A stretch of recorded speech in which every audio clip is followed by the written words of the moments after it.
Mr. Bhagwat said that 3 new countries that have come into existence in the 21st century, East Timor, South Sudan and Kosovo, have been the results of population imbalance in certain territories of Indonesia, Sudan and Serbia.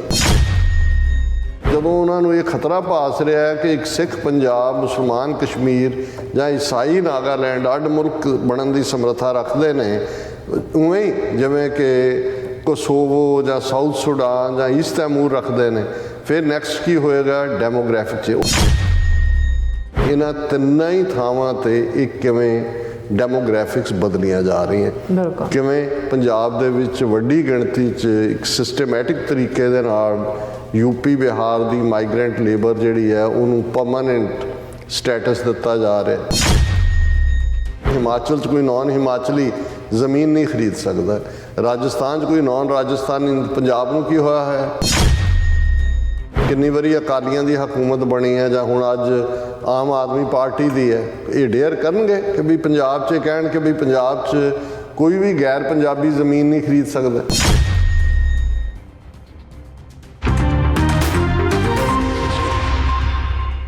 दर्शकों, break बाद आप सब जी हाँ कहने so viewers गलबात करन जा रहे हैं कि पिछले दिन RSS मोहन भागवत ने दशहरे के त्यौहार मौके ते अपने भाषण में घट गिनतियां की वध रही आबादी नूं खतरा दसदियां ईस्ट तैमूर, कोसोवो अते साउथ सुडान का हवाला दिता सी कि ये किवें आज़ाद मुल्क बने। सो इस विषय की आप चीरफाड़ करन जा रहे हैं। सो असीं चाहांगे कि तुसां ने इसे तरह बने रहना। देखण सुनने लिखण लई तुहाडा सब दा बहुत बहुत शुक्रिया जी। डॉक्टर साहब की कहना चाहोगे? देखो, बेशक असी दुसहरे के मौके ते नागपुर तो RSS चीफ मोहन भागवत के बयान के उत्ते और उसकी प्रैजेंटेशन जिसनों इंडिया का सरकारी मीडिया भी पूरी तरह कवर कर रहा सी, जिवें असली प्राइम मिनिस्टर वही होए, और है भी असली प्राइम मिनिस्टर वही है क्योंकि हुकूमत तो RSS की है।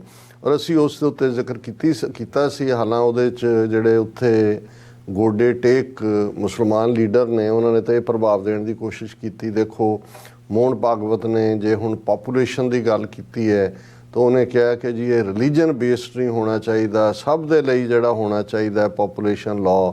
और दूसरा, लेकिन उन्होंने मोहन भागवत के उस ही बयान च, क्योंकि ये जदों असीं ये कहते हैं कि ये दो मूँहे सप ने, सो तुसीं इक्को वेले इन्हां दी इक्को ही गल दे लई अड्ड अड्ड इंटरप्रटेशनस भी देख सकते हो, ਜਾਂ ਇੱਕੋ ਵੇਲੇ ਜੋ ਮੋਹਨ ਭਾਗਵਤ ਕਹਿ ਰਿਹਾ ਹੁੰਦਾ ਹੈ, ਵਿਸ਼ਵ ਹਿੰਦੂ ਪਰਿਸ਼ਦ ਦਾ ਮੁਖੀ ਉਸ 'ਤੇ ਉਲਟ ਕੁਛ ਕਹਿ ਰਿਹਾ ਹੁੰਦਾ ਹੈ, ਬਜਰੰਗ ਦਲ ਦਾ ਕੁਛ ਹੋਰ ਕਹਿ ਰਿਹਾ ਹੁੰਦਾ ਹੈ, ਗਰਾਊਂਡ ਦੇ ਉੱਤੇ ਜਿਹੜੇ ਇਹਨਾਂ ਦੀ ਪੋਲੀਟੀਕਲ ਪਾਰਟੀ BJP ਹੈ ਕੋਈ ਹੋਰ ਕਹਿ ਰਹੀ ਹੁੰਦੀ। ਔਰ ਇਹ ਇਹਨਾਂ ਦੀ ਸਟ੍ਰੈਟਜੀ ਦਾ ਹਿੱਸਾ ਹੁੰਦਾ ਕਿ ਜਦੋਂ ਕੋਈ ਇਹ ਕਹੇ ਉਹ ਕਹੇ ਜੀ ਨਹੀਂ RSS ਤਾਂ ਇੱਕ ਆਟੋਨੋਮਸ NGO ਹੈ, ਅਸੀਂ ਕੋਈ ਪੋਲੀਟੀਕਲ ਤਾਂ ਨਹੀਂ ਹੈ ਔਰ ਇਸ ਲਈ ਇਹ ਸਾਡਾ ਸਟੈਂਡ ਹੈ। ਅਤੇ ਇਸੇ ਤਰ੍ਹਾਂ ਹਰ ਇੱਕ ਨੇ ਆਪਣਾ ਪਰ ਅਲਟੀਮੇਟਲੀ ਇਹ ਸਾਰੇ ਹੀ ਇੱਕ ਦੂਜੇ ਨਾਲ ਜਿਹਨੂੰ ਅਸੀਂ ਕਹਿੰਦੇ ਹਾਂ ਕਿ ਹੈਂਡ ਇਨ ਗਲਵ, ਕਿ ਵੀ ਇਹਨਾਂ ਸਾਰਿਆਂ ਦੇ ਹੱਥ ਉਸੇ ਹੀ ਦਸਤਾਨੇ ਦੇ ਵਿੱਚ ਨੇ ਜਿਹੜਾ ਦਸਤਾਨਾ ਹਿੰਦੂਤਵਾਦ ਹੈ, ਔਰ ਉਹਦੀ ਪ੍ਰਮੋਸ਼ਨ ਜਾਂ ਉਹਨੂੰ ਹਿੰਦੂ ਰਾਸ਼ਟਰ ਬਣਾਉਣਾ, ਜਿਹਦੇ ਲਈ ਸ਼ਾਇਦ 2024 ਇਹਨਾਂ ਦੀ ਡੈਡਲਾਈਨ ਹੈ। ਉਹਨੂੰ ਅੱਗੇ ਪਿੱਛੇ ਵੀ ਕਰ ਸਕਦੇ ਨੇ ਥੋੜ੍ਹਾ ਬਹੁਤ, ਕਿਉਂਕਿ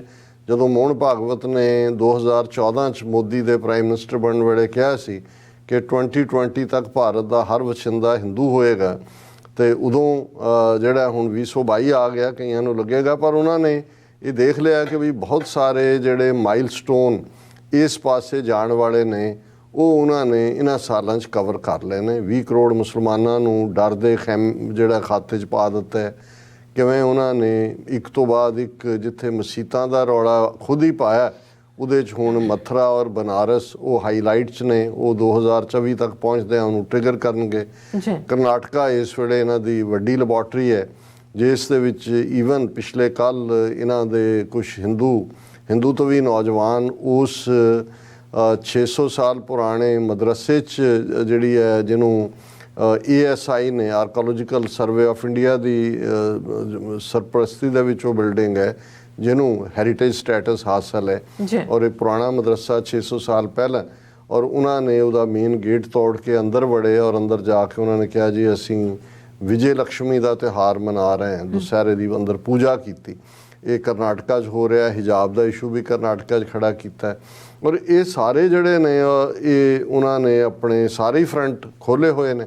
ਔਰ ਮੋਹਨ ਭਾਗਵਤ ਨੇ ਈਵਨ ਆਪਣੀ ਇਸ ਸਪੀਚ ਵੀ ਦੁਸ਼ਹਿਰੇ ਦੇ, ਹਾਲਾਂ ਉਸਨੇ ਥੋੜ੍ਹਾ ਕਈਆਂ ਨੂੰ ਲੱਗਾ ਕਿ ਵੀ ਉਹਦੀ ਸਪੀਚ ਉਨੀ ਅਗਰੈਸਿਵਨੈਸ ਨਹੀਂ ਹੈ, ਟੋਨ ਡਾਊਨ ਹੈ। ਔਰ ਅਸੀਂ ਉਸ ਦਾ ਇੱਕ ਜਨਰਲ ਮੁਤਾਲਿਆ ਕੀਤਾ ਸੀ, ਪਰ ਮੈਂ ਕਈ ਵਾਰੀ ਕੁਝ ਚੀਜ਼ਾਂ ਜਿਹੜੀਆਂ ਕਿਸੇ ਨੇ ਕਹੀਆਂ ਹੁੰਦੀਆਂ ਉਹਨਾਂ ਨੂੰ ਮੈਂ ਰੀਵਿਜ਼ਿਟ ਕਰਦਾ ਇਹ ਦੇਖਣ ਦੇ ਲਈ, ਕਿਉਂਕਿ ਉਦਣ ਵੀ ਪਾਸਿੰਗ ਰੈਫਰੈਂਸ ਦੇ ਵਿੱਚ ਤਾਂ ਮੈਂ ਜ਼ਿਕਰ ਕੀਤਾ ਕਿ ਮੋਹਨ ਭਾਗਵਤ ਨੇ ਆਪਣੀ ਪ੍ਰੈਜੈਂਟੇਸ਼ਨ ਦੇ ਵਿੱਚ ਇਹ ਕਿਹਾ ਕਿ ਜੇ ਸਰਟਨ ਸੈਕਸ਼ਨ ਸੁਸਾਇਟੀ ਦੇ ਉਹਨਾਂ ਦੇ ਉਹਦੇ 'ਚ ਮੁਸਲਮਾਨ ਲਫ਼ਜ਼ ਤਾਂ ਨਹੀਂ ਇਸਤੇਮਾਲ ਕੀਤਾ, ਕਿਉਂਕਿ ਉਹਨਾਂ ਦੇ ਸਾਹਮਣੇ ਮੁਸਲਮਾਨ ਵੀ ਨੇ, ਸਿੱਖ ਵੀ ਨੇ, ਈਸਾਈ ਵੀ ਨੇ।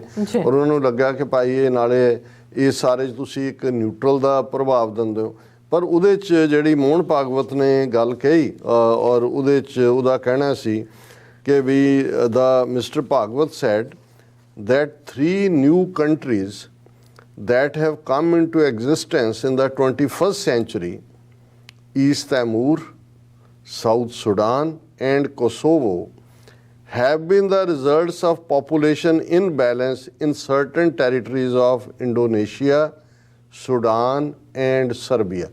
ਉਦੋਂ ਮੈਂ ਡਿਸਕਸ ਤਾਂ ਕਰ ਲਿਆ, ਫਿਰ ਮੈਂ ਜਦੋਂ ਕੱਲ ਆਪਣੇ ਆਪ ਨਾਲ ਹੀ ਇਹ ਸਾਰੇ ਦੇ ਉੱਤੇ ਰੀਵਿਜ਼ਿਟ ਕਰ ਰਿਹਾ ਸੀ, ਮੈਂ ਕਿਹਾ ਵੀ ਇਸ ਦਾ ਮਤਲਬ ਕੀ ਹੈ। ਕਿਉਂਕਿ ਇਸ ਲੈਵਲ ਦੇ ਉੱਤੇ ਜਦੋਂ ਤੁਸੀਂ ਦੁਸ਼ਹਿਰੇ 'ਚ ਆਪਣੇ ਲੋਕਾਂ ਨੂੰ ਕਹਿ ਰਹੇ ਹੋ ਤੁਸੀਂ ਮੁਲਕ ਇੱਕ ਏਸ਼ੀਆ 'ਚ ਹੈ, ਇੱਕ ਯੂਰਪ ਦੇ ਵਿੱਚ ਹੈ, ਇੱਕ ਅਫਰੀਕਾ ਦੇ ਵਿੱਚ ਹੈ। ਹੁਣ ਤਿੰਨੋਂ ਡਿਫਰੈਂਟ ਕੰਟੀਨੈਂਟਸ 'ਤੇ ਨੇ। ਜਿਹੜਾ ਈਸਟ ਤੈਮੂਰ ਹੈ ਉਹ ਇੰਡੋਨੇਸ਼ੀਆ ਦਾ ਹਿੱਸਾ ਸੀ, ਹਾਲਾਂ ਉਸ ਤੋਂ ਪਹਿਲਾਂ ਆਜ਼ਾਦ ਸੀ। 1975 'ਚ ਇੰਡੋਨੇਸ਼ੀਆ ਨੇ ਆਕੂਪਾਈ ਕੀਤਾ। ਛੋਟਾ ਜਿਹਾ ਉਹਨਾਂ ਦਾ ਪੁਰਤਗੀਜ਼ ਓਰੀਜਨ ਦੇ ਕ੍ਰਿਸਚਨ ਉੱਥੇ ਰਹਿੰਦੇ ਸੀ। 1990 'ਚ ਉਹਨਾਂ ਨੇ ਆਪਣੀ ਇੰਡੀਪੈਂਡੈਂਸ ਜਿਹੜੀ ਹੈ ਡਿਕਲੇਅਰ ਕੀਤੀ।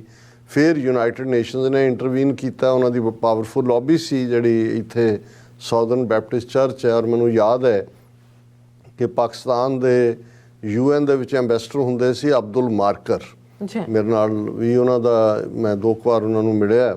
ਪਾਰਸੀ ਸੀ, ਜ਼ਰੈਸਟਰੀਅਨ, ਬੜੇ ਜ਼ਬਰਦਸਤ ਇਨਸਾਨ।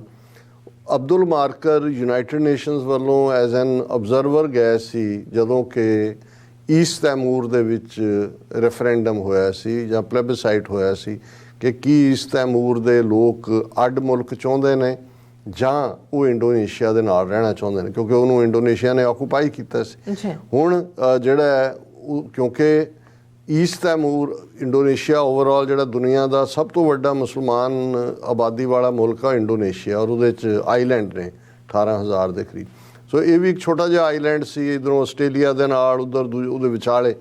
ਪਰ ਹੈ ਇੱਥੇ ਜਿਹੜੇ ਨੇ ਉਹ ਕ੍ਰਿਸਚਨ ਮੈਜੋਰਿਟੀ ਸੀ। ਸੋ ਜ਼ਾਹਰ ਹੈ ਕਿ ਉਹਨਾਂ ਨੇ ਈਸਟ ਤੈਮੂਰ ਵਾਲਿਆਂ ਨੇ ਅੱਡ ਹੋਣ ਦਾ ਫੈਸਲਾ ਕੀਤਾ। ਔਰ 2002 ਜਾਂ 2003 ਦੇ ਵਿੱਚ ਈਸਟ ਤੈਮੂਰ ਨੂੰ ਇੱਕ ਅੱਡ ਮੁਲਕ ਦੇ ਤੌਰ ਤੇ ਮਾਨਤਾ ਮਿਲੀ। ਹੁਣ ਪਹਿਲਾਂ ਮੈਂ ਦੂਸਰੇ ਦੋਆਂ ਦਾ ਵੀ ਜ਼ਿਕਰ ਕਰ ਲਾਂ, ਫਿਰ ਮੈਂ ਮੋਹਨ ਭਾਗਵਤ ਦਾ ਇਸ ਦੇ ਉੱਤੇ ਅੱਖ ਕਿਉਂ ਹੈ ਔਰ ਇਸ ਦਾ ਗਰਾਊਂਡ ਜਿਹੜੀ ਹੈ ਰਿਐਲਿਟੀ ਕੀ ਹੈ। ਹੁਣ ਇਹ ਈਸਟ ਤੈਮੂਰ ਦੀ ਕਹਾਣੀ ਕਿ ਜੀ ਉੱਥੇ ਇੱਕ ਮੁਸਲਮਾਨ ਮੁਲਕ ਦੇ ਵਿੱਚ ਇੰਡੋਨੇਸ਼ੀਆ 'ਚ ਇੱਕ ਕ੍ਰਿਸਚਨ ਜੇ ਖਿੱਤੇ ਦੇ ਵਿੱਚ ਉਹਨਾਂ ਦੀ ਆਬਾਦੀ ਜ਼ਿਆਦਾ ਸੀ ਤੇ ਅਲਟੀਮੇਟਲੀ ਉਹਨਾਂ ਨੇ ਆਪਣਾ ਮੁਲਕ ਬਣਾ ਲਿਆ ਰੈਫਰੈਂਡਮ ਦੇ ਨਾਲ। ਹੁਣ ਇਹ ਗੱਲ ਦੇਖਣ ਵਾਲੀ ਹੈ। ਫਿਰ ਦੂਸਰਾ ਉਹਨੇ ਜ਼ਿਕਰ ਕੀਤਾ ਕੋਸੋਵੋ ਦਾ। ਹੁਣ ਹਰ ਇੱਕ ਨੂੰ ਪਤਾ ਹੈ ਕਿ ਭਾਈ ਜਿਹੜਾ ਯੂਗੋਸਲਾਵੀਆ ਹੈ, ਜਦੋਂ ਪੋਸਟ ਫਸਟ ਵਰਲਡ ਵਾਰ, ਇਹ ਇੱਕ ਆਰਟੀਫਿਸ਼ੀਅਲ, ਜਿਵੇਂ ਇੰਡੀਆ ਇੱਕ ਆਰਟੀਫਿਸ਼ੀਅਲ ਯੂਨੀਅਨ ਕ੍ਰੀਏਟ ਕੀਤੀ ਬ੍ਰਿਟਿਸ਼ਰਸ ਨੇ, ਇਵੇਂ ਯੂਗੋਸਲਾਵੀਆ ਕ੍ਰੀਏਟ ਹੋਇਆ। ਔਰ ਵਕਤ ਪਾ ਕੇ ਮਾਰਸ਼ਲ ਟੀਟੋ ਵਰਗਾ ਜਿਹੜਾ ਸਟਰੋਂਗ ਆਰਮਡ ਮੈਨ ਬਣਿਆ, ਉਹਨੇ ਆਪਣੀ ਨਿਊਟਰੈਲਿਟੀ ਵੀ ਰੱਖੀ, ਪ੍ਰੋ ਸੋਵੀਅਤ ਯੂਨੀਅਨ ਵੀ ਸੀ। ਪਰ ਉਸ ਦੇ ਮਰਨ ਤੋਂ ਹੈ ਤਾਂ ਧੱਕਾ, ਕਿਉਂਕਿ ਸਰਬੀਆ ਡੋਮੀਨੇਟ ਉਹਦਾ ਐਲੀਮੈਂਟ ਸੀ, ਜ਼ਿਆਦਾ ਲੋਕ ਉਹਨਾਂ ਦੇ ਫੌਜ ਸੀ। ਔਰ ਉਸ ਸਾਰੇ ਦੇ ਵਿੱਚ ਉਹ ਰੀਜਨ ਵੀ ਆ ਗਏ ਜਿਹੜੇ ਕਿਸੇ ਵੇਲੇ ਜਦੋਂ ਆਟੋਮੈਨ ਅੰਪਾਇਰ ਦੇ ਥੱਲੇ ਇਹ ਬੈਲਟ ਸੀ ਔਰ ਉਹਦੇ 'ਚ ਮੁਸਲਮਾਨਾਂ ਦੀ ਆਬਾਦੀ ਆਈ, ਲੇਕਿਨ ਯੂਗੋਸਲਾਵੀਆ ਦੇ ਥੱਲੇ ਉਹ ਨਰੜੇ ਗਏ, ਡੋਮੀਨੇਟ ਉਹਨਾਂ ਨੂੰ ਸਰਬ ਕਰਦੇ ਸੀ। ਔਰ ਨਤੀਜੇ ਦੇ ਤੌਰ 'ਤੇ ਉਹਨਾਂ ਦੀ ਪਰਸੀਕਿਊਸ਼ਨ ਵੀ ਹੁੰਦੀ ਸੀ। ਜਦੋਂ ਫਿਰ ਆਰਟੀਫਿਸ਼ੀਅਲ ਯੂਨੀਅਨਸ ਟੁੱਟਦੀਆਂ ਨੇ, ਜਿਵੇਂ ਸੋਵੀਅਤ ਯੂਨੀਅਨ ਟੁੱਟਿਆ ਜਾਂ ਯੂਗੋਸਲਾਵੀਆ ਟੁੱਟਿਆ 1990 ਤੱਕ ਪਹੁੰਚਦੇ ਆ, ਉਸ ਚੋਂ ਅੱਗੋਂ 5-6 ਮੁਲਕ ਨਿਕਲੇ, ਸਰਬੀਆ, ਕਰੋਸ਼ੀਆ ਔਰ ਮੈਸੇਡੋਨੀਆ ਔਰ ਇਸ ਦੇ ਨਾਲ ਕੋਸੋਵੋ ਔਰ ਬੋਸਨੀਆ ਹਰਜ਼ੇਗੋਵੀਨਾ, ਇੱਕ ਅੱਧਾ ਹੋਰ ਹੈ। ਹੁਣ ਉਸ ਸਾਰਿਆਂ 'ਚ ਸਿਵਲ ਵਾਰ ਹੋਈ। ਹੁਣ ਸਰਬ ਜ਼ਿਆਦਾ ਆਰਮੀ 'ਚ ਸੀ, ਉਹਨਾਂ ਨੇ ਕਰੋਟਸ ਤੇ ਸਰਬਸ ਦਾ ਆਪਸ 'ਚ ਹੋਇਆ। ਫਿਰ ਸਰਬਸ ਨੇ ਆ ਕੇ ਬੋਸਨੀਆ ਨੂੰ ਦੱਬ ਲਿਆ। 3 ਸਾਲ ਤੋਂ ਜ਼ਿਆਦਾ ਘੇਰਾ ਬੋਸਨੀਆ ਦੀ ਕੈਪੀਟਲ ਸਾਰਾਜੇਵੋ ਦਾ। ਫਿਰ ਉਸ ਚੋਂ ਮੈਸੇਡੋਨੀਆ ਜਿਹੜਾ ਹੈ ਉਹ ਕ੍ਰਿਸਚਨ ਮੈਜੋਰਿਟੀ ਹੈ। ਹੁਣ ਬੋਸਨੀਆ ਹਰਜ਼ੇਗੋਵੀਨਾ ਮੁਸਲਿਮ ਮੈਜੋਰਿਟੀ ਹੋਣ ਕਰਕੇ ਉਹ ਤਾਂ ਪਹਿਲਾਂ ਹੀ ਜਦੋਂ ਉਹ ਤਾਂ ਮਿਲੀਟੈਰਲੀ ਨੈਟੋ ਨੇ ਔਰ ਅਮਰੀਕਾ ਨੇ ਇੰਟਰਵੀਨ ਕੀਤਾ, ਉਸ ਦੇਸ਼ ਦੀਆਂ ਹੱਦਾਂ ਮਿਥ ਦਿੱਤੀਆਂ। ਲੇਕਿਨ ਕੋਸੋਵੋ ਜਿਹੜਾ ਹੈ ਉਹ ਇੱਕ ਛੋਟੀ ਟੈਰੀਟਰੀ ਦੇ ਤੌਰ 'ਤੇ ਜਿਹੜਾ ਉਹ ਹਿੱਸਾ ਰਿਹਾ ਮੇਨ ਦਾ। ਲੇਕਿਨ ਵਕਤ ਪਾ ਕੇ ਕੋਸੋਵੋ ਨੇ ਵੀ ਆਪਣੇ ਤੌਰ 'ਤੇ ਜਿਹੜਾ ਕਰਵਾ ਕੇ ਰੈਫਰੈਂਡਮ ਉਹਨਾਂ ਨੇ ਆਪਣੀ ਆਜ਼ਾਦੀ ਐਲਾਨ ਦਿੱਤੀ। ਅਜੇ ਫੁੱਲ ਫਲੈਜਡ ਮੁਲਕ ਤਾਂ ਨਹੀਂ ਉਹਨੂੰ UN ਨੇ ਮੰਨਿਆ ਹੋਇਆ, ਪਰ ਬਹੁਤ ਸਾਰੇ ਮੁਲਕਾਂ ਨੇ ਉਹਨੂੰ ਰੈਕਗਨਾਈਜ਼ ਕੀਤਾ। ਔਰ ਕੋਸੋਵੋ ਇੱਕ ਉਸੇ ਯੂਰਪ 'ਚ ਬੋਸਨੀਆ ਹਰਜ਼ੇਗੋਵੀਨਾ ਤੋਂ ਬਾਅਦ ਕੋਸੋਵੋ ਜਿਹੜਾ ਹੈ ਉਹ ਇੱਕ ਮੁਸਲਿਮ ਮੈਜੋਰਿਟੀ ਮੁਲਕ ਬਣਿਆ। ਹੁਣ ਇਸ ਦੇ ਉੱਤੇ ਵੀ ਮੋਹਨ ਭਾਗਵਤ ਦੀ ਅੱਖ ਹੈ ਕਿ ਵੀ ਜੀ ਇਹ ਤਾਂ ਕ੍ਰਿਸਚਨ ਡੋਮੀਨੇਟਡ ਉਸ ਸਾਰੇ ਖਿੱਤੇ ਦੇ ਵਿੱਚ ਅਲਟੀਮੇਟਲੀ, ਭਾਵੇਂ ਥੋੜ੍ਹਾ ਜਿਹਾ ਏਰੀਆ, ਮੈਂ ਜਦੋਂ ਹੁਣ ਵਕਤ ਨਹੀਂ ਹੈ ਕਿਸੇ ਦਿਨ ਮੈਂ ਇਹਨਾਂ ਦੀਆਂ ਟੈਰੀਟਰੀਜ਼ ਕਿੰਨੀਆਂ ਨੇ ਔਰ ਦੂਜਾ ਛੋਟੇ ਮੁਲਕ ਨੇ। ਕੋਸੋਵੋ ਇੱਕ ਇੰਡੀਪੈਂਡੈਂਟ ਮੁਲਕ ਦੇ ਤੌਰ ਦੇ ਉੱਤੇ ਹੋਂਦ 'ਚ ਆ ਗਿਆ। ਹੁਣ ਉਹ ਵੀ ਉਹਨੂੰ ਨਜ਼ਰ ਆ ਰਿਹਾ ਵੀ ਜੇ ਇੱਕ ਖਿੱਤੇ ਦੇ ਵਿੱਚ ਕ੍ਰਿਸਚਨ ਮੈਜੋਰਿਟੀ ਉਸ ਮੁਲਕ 'ਚ, ਜੇ ਇੱਕ ਖਿੱਤੇ 'ਚ ਮੁਸਲਮਾਨ ਮੈਜੋਰਿਟੀ 'ਚ ਆ ਗਏ ਤਾਂ ਜਦੋਂ ਮਰਜ਼ੀ ਉਹ ਮੇਨ ਸਟਰੀਮ ਨਾਲੋਂ ਟੁੱਟ ਸਕਦੇ ਨੇ। ਥਰਡ ਉਹਨੇ ਸਾਊਥ ਸੁਡਾਨ ਦਾ ਜ਼ਿਕਰ ਕੀਤਾ, ਜਿਹੜਾ ਜ਼ਾਹਰ ਹੈ ਸੁਡਾਨ ਮੁਸਲਿਮ ਮੈਜੋਰਿਟੀ ਮੁਲਕ ਹੈ। ਲੇਕਿਨ ਸੁਡਾਨ ਦੇ ਸਾਊਥ ਦੇ ਵਿੱਚ ਜਿਹੜਾ ਸਾਊਥ ਸੁਡਾਨ ਹਿੱਸਾ ਹੈ ਉਹਦੇ ਵਿੱਚ ਹੌਲੀ ਜਿਹੜੀ ਹੈ ਕ੍ਰਿਸਚੀਅਨਸ ਦਾ ਪ੍ਰਭਾਵ, ਕ੍ਰਿਸਚਨ ਆਬਾਦੀ ਤਾਂ ਹੈ ਹੀ ਸੀ। ਲੇਕਿਨ ਜਦੋਂ ਉਹਨਾਂ ਨੂੰ ਵੈਸਟਰਨ ਜਾਂ ਅਮਰੀਕਨ ਸਪੋਰਟ ਮਿਲਣੀ ਸ਼ੁਰੂ ਹੋਈ, ਹਾਲਾਂ ਸੁਡਾਨ ਦੇ ਕੋਲ ਆਇਲ ਹੈ, ਪਾਈਪਲਾਈਨਸ ਲੜਾਈ ਤਾਂ ਸਾਰੀ ਉਸ ਨਾਲ ਹੈ, ਇੱਥੋਂ ਹਵਾ ਮਿਲਣੀ ਸ਼ੁਰੂ ਹੋਈ। UN ਦਾ ਪ੍ਰੈਸ਼ਰ ਬਣਿਆ ਕਿ ਸਾਊਥ ਸੁਡਾਨ ਦੇ ਵਿੱਚ ਜਿਹੜਾ ਹੈ ਉਹ ਕਰਵਾਇਆ ਜਾਏ ਰੈਫਰੈਂਡਮ। UN ਦੇ ਥੱਲੇ ਹੋਇਆ, ਉਹਨਾਂ ਦੇ ਈਵਨ ਇੱਥੇ ਵੀ ਬੂਥ ਲੱਗੇ। ਹੁਣ ਜਿਹੜੇ ਕਹਿੰਦੇ ਨੇ ਨਾ ਜੀ ਬਾਹਰਲੇ ਸਿੱਖ ਖਾਲਿਸਤਾਨ ਤਾਂ ਜੇ ਪੰਜਾਬ 'ਚ ਬਣਨਾ ਹੈ ਤੇ ਬਾਹਰਲਿਆਂ ਨੇ ਥੋੜ੍ਹੀ ਫੈਸਲਾ ਕਰਨਾ। ਸਾਊਥ ਸੁਡਾਨ ਦੇ ਮੁੱਦੇ 'ਤੇ ਵੀ ਬਾਹਰਲੇ ਜਿਹੜੇ ਸੁਡਾਨੀ ਸੀ ਉਸ ਖਿੱਤੇ ਦੇ, ਉਹਨਾਂ ਨੇ ਵੋਟ ਪਾਈ ਹੈ। ਹੁਣ ਸਾਊਥ ਸੁਡਾਨ ਨੇ ਵੋਟ ਪਾ ਕੇ ਆਪਣੇ ਆਪ ਨੂੰ ਸੁਡਾਨ ਨਾਲੋਂ ਅੱਡ ਹੋਣ ਦਾ ਫੈਸਲਾ ਲਿਆ, ਅੱਡ ਮੁਲਕ ਬਣਿਆ। ਔਰ ਉਸ ਨੂੰ ਅਜੇ ਪਤਾ ਨਹੀਂ ਪ੍ਰੋਪਰ UN ਕ੍ਰੈਡੀਟੇਸ਼ਨ ਉਹਦੀ ਹੋਈ ਹੈ ਕਿ ਨਹੀਂ, ਲੇਕਿਨ ਉਹ ਜਿਹੜਾ ਉੱਥੇ ਰੈਫਰੈਂਡਮ ਵੀ ਹੋਇਆ ਸਾਊਥ ਸੁਡਾਨ 'ਚ, ਉਹ UN ਦੀ ਜਿਹੜੀ ਹੈ ਉਹ ਸਰਪ੍ਰਸਤੀ ਦੇ ਥੱਲੇ ਹੋਇਆ ਔਰ ਉਹਨਾਂ ਨੇ ਆਜ਼ਾਦ ਹੋਣ ਦਾ ਫਤਵਾ ਦਿੱਤਾ। ਹੁਣ ਇਹ ਤਿੰਨੋਂ ਹੀ, ਜਿਹਨੂੰ ਮੋਹਨ ਭਾਗਵਤ ਜਿਹੜਾ ਉਹ ਮੈਂਸ਼ਨ ਕਰਦਾ ਹੈ, ਈਸਟ ਤੈਮੂਰ ਨੂੰ, ਕੋਸੋਵੋ ਨੂੰ ਔਰ ਸਾਊਥ ਸੁਡਾਨ ਨੂੰ ਆਪਣੇ ਖਿੱਤੇ ਦੇ ਨਾਲ ਲਾ ਕੇ ਦੇਖੀਏ। ਪੰਜਾਬ 'ਚ ਸਿੱਖ ਮੈਜੋਰਿਟੀ ਜਿਹੜੇ ਨਹੀਂ ਰਹਿਣਾ ਚਾਹੁੰਦੇ ਇੰਡੀਆ ਨਾਲ, ਆਲਰੇਡੀ ਰੈਫਰੈਂਡਮ ਦਾ ਰਾਹ ਫੜਿਆ। ਕਸ਼ਮੀਰ ਜਿਹੜਾ 75 ਸਾਲ ਤੋਂ ਦੱਬਿਆ ਹੋਇਆ, ਨਹੀਂ ਰਹਿਣਾ ਚਾਹੁੰਦੇ। ਅਮਰੀਕਨ ਐਡਵਾਈਜ਼ਰੀ ਕਹਿੰਦੀ ਹੈ ਸਿਵਲ ਅਨਰੈਸਟ ਹੈ, ਟੈਰਰਿਜ਼ਮ ਹੈ। ਨਾਰਥ ਈਸਟ ਨਾਗਾਲੈਂਡ ਔਰ ਮਿਜ਼ੋਰਮ, ਚਲੋ ਜੇ ਅੱਜ ਮਿਜ਼ੋਰਮ ਦੀ ਗੱਲ, ਮੈਂ ਨਾਗਾਲੈਂਡ ਕ੍ਰਿਸਚਨ ਮੈਜੋਰਿਟੀ ਉਸ ਖਿੱਤੇ ਦੇ ਵਿੱਚ ਜਿਹੜੇ ਗ੍ਰੇਟਰ ਨਾਗਾਲਿਮ ਚਾਹੁੰਦੇ ਨੇ ਔਰ ਜਿਹੜੇ ਇਲਾਕੇ ਨਾਗਿਆਂ ਦੀ ਆਬਾਦੀ ਵਾਲੇ ਮਨੀਪੁਰ ਦੇ ਵਿੱਚ, ਅਸਾਮ ਦੇ ਵਿੱਚ, ਅਰੁਣਾਚਲ ਨੇ, ਉਹਨਾਂ ਨੂੰ ਮਿਲਾ ਕੇ ਆਪਣਾ ਝੰਡਾ, ਆਪਣਾ ਵਿਧਾਨ, ਆਪਣਾ ਮੁਲਕ ਬਣਾਉਣਾ ਚਾਹੁੰਦੇ ਨੇ। ਹੁਣ ਇਸ ਤੋਂ ਉਹ ਇਹਨਾਂ ਵੱਲ ਇਸ਼ਾਰਾ ਕਰ ਰਿਹਾ। ਗੱਲ ਇਹਨਾਂ ਤਿੰਨਾਂ ਮੁਲਕਾਂ ਦੇ ਨਹੀਂ, ਉਹ ਤਾਂ ਆਲਰੇਡੀ ਮੁਲਕ ਬਣ ਚੁੱਕੇ ਨੇ। ਉਹ ਇਹ ਫੀਅਰ ਦੇ ਰਿਹਾ ਕਿ ਜੀ ਇੰਨੀ ਹੁਣ ਇਹਦਾ ਇਕੱਲਾ ਕਹਿਣ ਤੱਕ ਮਹਿਦੂਦ ਨਹੀਂ ਹੈ। ਹੁਣ ਕੀ ਹੋਏਗਾ ਇਹਨਾਂ, ਜਦੋਂ ਉਹਨਾਂ ਨੂੰ ਇਹ ਖਤਰਾ ਭਾਸ ਰਿਹਾ ਹੈ ਕਿ ਇੱਕ ਸਿੱਖ ਪੰਜਾਬ, ਮੁਸਲਮਾਨ ਕਸ਼ਮੀਰ ਜਾਂ ਈਸਾਈ ਨਾਗਾਲੈਂਡ ਅੱਡ ਮੁਲਕ ਬਣਨ ਦੀ ਸਮਰੱਥਾ ਰੱਖਦੇ ਨੇ, ਉਵੇਂ ਹੀ ਜਿਵੇਂ ਕਿ ਕੋਸੋਵੋ ਜਾਂ ਸਾਊਥ ਸੁਡਾਨ ਜਾਂ ਈਸਟ ਤੈਮੂਰ ਰੱਖਦੇ ਨੇ। ਫਿਰ ਨੈਕਸਟ ਕੀ ਹੋਏਗਾ ਡੈਮੋਗ੍ਰਾਫਿਕ 'ਚ, ਉਹ ਪੋਪੂਲੇਸ਼ਨ ਕਾਂਟੈਕਟ 'ਚ ਗੱਲ ਕਰ ਰਹੇ ਔਰ ਪੋਪੂਲੇਸ਼ਨ ਕਾਂਟੈਕਟ 'ਚ ਗੱਲ ਕਰਦਾ ਫਿਰ ਅਸੀਂ ਉਹ ਸਿਸਟਮੈਟਿਕਲੀ ਦੇਖ ਸਕਦੇ ਹਾਂ ਕਿ ਇਹਨਾਂ ਤਿੰਨਾਂ ਹੀ ਥਾਵਾਂ 'ਤੇ ਇਹ ਕਿਵੇਂ ਡੈਮੋਗ੍ਰਾਫਿਕਸ ਬਦਲੀਆਂ ਜਾ ਰਹੀਆਂ। ਕਿਵੇਂ ਪੰਜਾਬ ਦੇ ਵਿੱਚ ਵੱਡੀ ਗਿਣਤੀ 'ਚ ਇੱਕ ਸਿਸਟਮੈਟਿਕ ਤਰੀਕੇ ਦੇ ਨਾਲ UP ਬਿਹਾਰ ਦੀ ਮਾਈਗ੍ਰੈਂਟ ਲੇਬਰ ਜਿਹੜੀ ਹੈ ਉਹਨੂੰ ਪਰਮਾਨੈਂਟ ਸਟੇਟਸ ਦਿੱਤਾ ਜਾ ਰਿਹਾ। ਪੰਜਾਬ ਦੀ ਕੋਈ ਵੀ ਹਕੂਮਤ ਪਿਛਲੇ 60 ਸਾਲ, ਜੇ ਰਾਜਸਥਾਨ ਡੋਮਿਸਾਈਲ ਲਾਅ ਪਾਸ ਕਰ ਸਕਦਾ ਹੈ, ਹਿਮਾਚਲ ਕਰ ਸਕਦਾ ਹੈ, ਕੋਈ ਹਿਮਾਚਲ 'ਚ ਕੋਈ ਨਾਨ ਹਿਮਾਚਲੀ ਜ਼ਮੀਨ ਨਹੀਂ ਖਰੀਦ ਸਕਦਾ। ਰਾਜਸਥਾਨ 'ਚ ਕੋਈ ਨੌਨ ਰਾਜਸਥਾਨੀ, ਪੰਜਾਬ ਨੂੰ ਕੀ ਹੋਇਆ ਹੈ?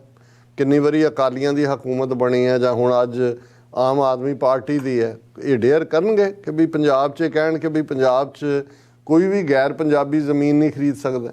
ਕਿਉਂਕਿ ਅਲਟੀਮੇਟਲੀ ਏਜੰਸੀਆਂ ਰਨ ਕਰਦੀਆਂ ਨੇ ਔਰ ਬੜੀ ਤੇਜ਼ੀ ਦੇ ਨਾਲ ਪੰਜਾਬ 'ਚ ਪੋਪੂਲੇਸ਼ਨ ਇਨਫਲਕਸ। ਔਰ ਇਹ ਅਫਸੋਸ ਦੀ ਗੱਲ, ਜਦੋਂ ਅਸੀਂ ਮਾਣ ਨਾਲ ਕਹਿੰਦੇ ਹਾਂ ਕਿ ਜੀ ਕੈਨੇਡਾ 'ਚ 2 ਲੱਖ ਸਟੂਡੈਂਟ ਜਿਹੜਾ ਇਸ ਵੇਲੇ ਸਿੱਖ ਸਟੂਡੈਂਟ ਹੈ ਪੰਜਾਬ ਦਾ, ਪਰ ਇਹਦਾ ਵੀ ਅੰਦਾਜ਼ਾ, ਔਰ ਟੋਰਾਂਟੋ ਦੀਆਂ ਸੜਕਾਂ ਗਲੀਆਂ ਤੇ ਸਾਨੂੰ ਸਿੱਖ ਬੱਚੇ ਬੱਚੀਆਂ ਦਸਤਾਰਾਂ ਦੇ ਵਿੱਚ ਚੁੰਨੀਆਂ 'ਚ ਨਜ਼ਰ ਆਉਂਦੇ ਨੇ। ਪਰ ਅਸੀਂ ਇਹ ਪੰਜਾਬ ਵੱਲ ਨਜ਼ਰ ਮਾਰੋ, ਕੱਲ੍ਹ ਹੀ ਕਿਸੇ ਨੇ ਲੁਧਿਆਣੇ ਦੇ ਮੇਲੇ ਦਾ ਪਾਇਆ ਹੋਇਆ ਸੀ ਕਿ ਜੀ ਇਹ ਮੇਲੇ ਹੁਣ ਪੰਜਾਬੀਆਂ ਦੇ ਨਹੀਂ, ਇਹ ਤਾਂ ਬਈਆਂ ਦੇ ਨੇ, ਪ੍ਰਵਾਸੀਆਂ ਦੇ ਨੇ। ਔਰ ਤੁਹਾਨੂੰ ਉਹ ਸਾਰੇ ਹੀ ਬਈਏ ਬਈਨਾ ਉਹ ਪੂਪਣੇ ਜਿਹੇ ਲੈ ਕੇ ਨਜ਼ਰ ਆ ਰਹੇ ਨੇ ਕਿ ਵੀ ਮੇਲੇ 'ਚ ਘੁੰਮ। ਹੁਣ ਇਹ ਹੈ ਕਿ ਸਿਸਟੇਮੈਟਿਕਲੀ ਔਰ ਕਸ਼ਮੀਰ 'ਚ 3 ਡਰਟੀ ਡੀਜ਼, 2 ਲੱਖ ਤੋਂ ਜ਼ਿਆਦਾ ਜਿਹੜੇ ਡੋਮਿਸਾਈਲ ਦਿੱਤੇ ਗਏ ਔਰ ਲਿਆਂਦੇ ਗਏ, ਕਿੰਨੇ ਮਿਲੀਅਨ ਜਿਹੜੀਆਂ ਦੂਜੀਆਂ ਵੋਟਾਂ, ਤਾਂ ਕਿ ਇਵੈਂਚੁਅਲੀ ਜਿਹੜਾ ਈਵਨ ਕਸ਼ਮੀਰ ਵਾਦੀ ਨੂੰ ਵੀ ਉਸ ਪਾਸੇ ਤੱਕ ਦਿੱਤਾ ਜਾਏ ਕਿ ਮੁਸਲਮਾਨਾਂ ਦੀ ਮੈਜੋਰਟੀ ਨਾ ਰਹੇ। ਨਾਗਿਆਂ 'ਚ ਵੀ ਇਹੀ ਪਾਰਟ। ਸੋ ਅਸੀਂ ਸਮਝਦੇ ਹਾਂ ਵੀ ਜਿਹੜੇ ਲੋਕ ਜਾਂ ਦਾਦੂ ਵਾੜ ਵਰਗੇ ਹਰਿਆਣੇ 'ਚ ਕਹਿੰਦੇ ਜੀ ਦੱਸੋ ਕਦੋਂ ਕਿਹਾ ਮੋਹਨ ਭਾਗਵਤ ਨੇ ਕਿ ਹਿੰਦੂ ਰਾਸ਼ਟਰ ਬਣਾਉਣਾ? ਮੈਂ ਤਾਂ ਨਹੀਂ ਕਿਤੇ ਪੜ੍ਹਿਆ ਲਿਖਿਆ। ਹਾਂ, ਸੋਸ਼ਲ ਮੀਡੀਆ ਤੇ ਹੋਏਗਾ, ਉਹ ਝੂਠੀਆਂ ਵੀ ਖਬਰਾਂ ਹੁੰਦੀਆਂ।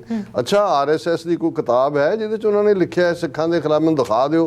ਹੁਣ ਇਹ ਜਿਹੜੇ ਇਸ ਕਿਸਮ ਦੇ ਟੁਚੇ ਨੇ, ਤੁਸੀਂ ਇਹਨਾਂ ਵੱਲ ਦੇਖੋ ਕਿ ਇਹ ਕਿਵੇਂ ਉਹਨਾਂ ਨੇ ਵਿੱਚ ਛੱਡੇ ਹੋਏ ਨੇ ਆਪਣੇ ਨਿੱਜੀ ਹਿੱਤਾਂ ਦੇ ਲਈ। ਤੇ ਦੂਸਰੇ ਪਾਸੇ ਜਿਹੜਾ ਦੁਸ਼ਮਣ ਹੈ ਉਹ ਉਸ ਦੁਸਹਿਰੇ ਵਾਲੇ ਮੌਕੇ ਤੇ ਕੀ ਮੈਸੇਜ ਦੇ ਰਿਹਾ ਔਰ ਉਹਨਾਂ ਨੂੰ ਕਿਵੇਂ, ਕਿੰਨਾ ਵੱਡਾ ਡੇਂਜਰ ਇਹ ਲੱਗ ਰਿਹਾ ਹੈ ਕਿ ਪੰਜਾਬ, ਕਸ਼ਮੀਰ, ਨਾਗਾਲੈਂਡ, ਸਿੱਖ, ਮੁਸਲਿਮ, ਕ੍ਰਿਸਚਨ ਇਹ ਕੱਲ੍ਹ ਨੂੰ ਈਸਟ ਤੈਮੂਰ, ਕਸੋਵੋ ਔਰ ਸਾਊਥ ਸੁਡਾਨ ਦੇ ਰਾਹ ਤੇ ਜਾਣਗੇ। ਜੀ ਡਾਕਟਰ ਸਾਹਿਬ, ਤੁਹਾਡਾ ਬਹੁਤ ਬਹੁਤ ਧੰਨਵਾਦ। ਸੋ ਲੈਣਾ ਬ੍ਰੇਕ। ਵਿਊਅਰਸ, ਤੁਸੀਂ ਕਿਤੇ ਨਹੀਂ ਜਾਣਾ, ਮਿਲਦੇ ਆਫਟਰ ਦਿਸ ਸ਼ਾਰਟ ਬ੍ਰੇਕ।